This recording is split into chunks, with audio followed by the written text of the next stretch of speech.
Jimmy Butler, he's not happy in Miami right now. He said as much in his press conference last Thursday.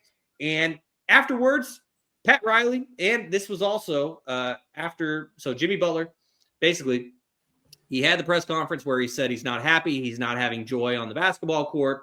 Then he formally requests a trade. This is all after Shams was reporting this for weeks. And Jimmy Butler's agent came out and said this isn't true.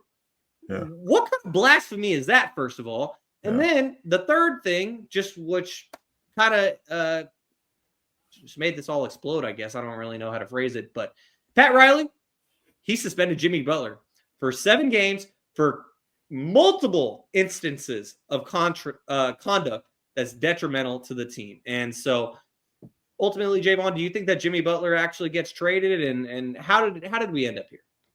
I just think it kind of comes down to Jimmy Butler last year was talking about, I think he was talking about Jaylen Brown, and then Pat Riley ended up coming out and saying, if you're not playing, basically shut up.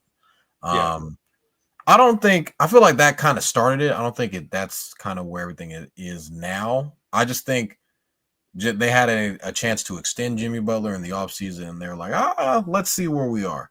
And that might have rubbed Jimmy the wrong way. Like, hey, I've been to 2 finals appearances with you guys, multiple All-Stars, I'm not sure if he was All-NBA any of those years, probably maybe in a couple. But probably at least one. Jimmy's like, all I've done for you guys, and this is how you guys repay me, and now it's kind of boiled over to this. Jimmy Butler said he doesn't have any joy now.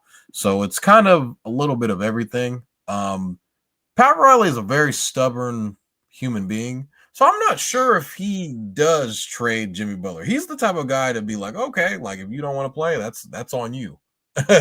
That's on you. We don't have to trade you if we don't want to. I feel like Pat Riley is that type of guy. But at the same time, Jimmy Butler is under contract, and you're not getting any production out of him as well. So does he force the Heat's hand? I'm not sure. But, I mean, Pat Riley has fell out with guys like, I don't know, Dwayne Wade, LeBron James, Shaquille O'Neal. Like, these are guys that he's had in the past where it's like Hall of Famers.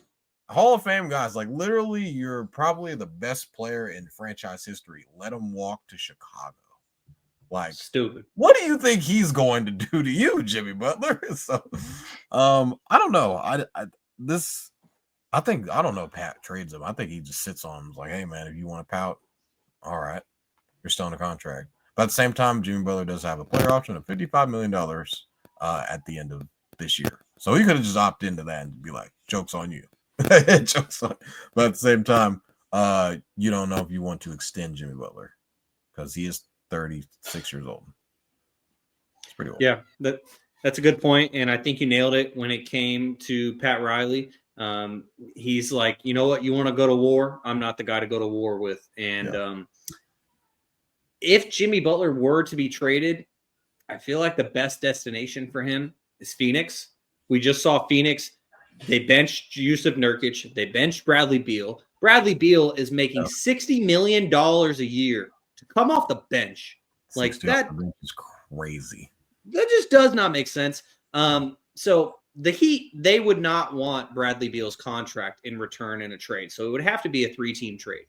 But I feel like eventually it's going to come down to Jimmy Butler being traded to the Phoenix Suns, Bradley Beal being traded somewhere to a 3rd team, and then the Heat getting assets from another team and probably a little bit from Phoenix, whatever Phoenix has to give.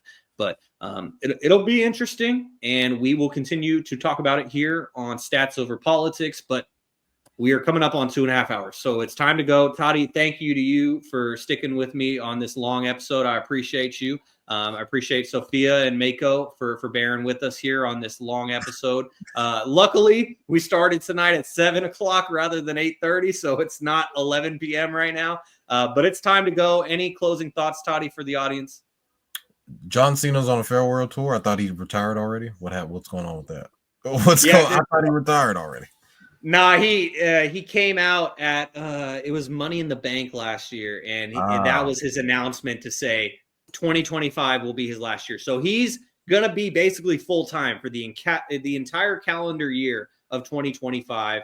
And I was watching the first Monday Night Raw on Netflix before we started the show, and he cut a hell of a promo just where he was like, yeah, this is it for me, blah, blah, blah, blah, blah. He was saying, oh, all the fans want to see me get the record-breaking 17th World Championship reign. And John Cena literally went, that's not going to happen. And he just totally just like killed everyone's hopes and dreams. And then he was like, but this is WWE. Never say never. And then he was like, it's going to take a miracle. And then he's like, you know how miracles happen? You got to win the Royal Rumble first. He's like, I'm not just going to be in the Royal Rumble. I'm going to win the Royal Rumble. Typical WWE style.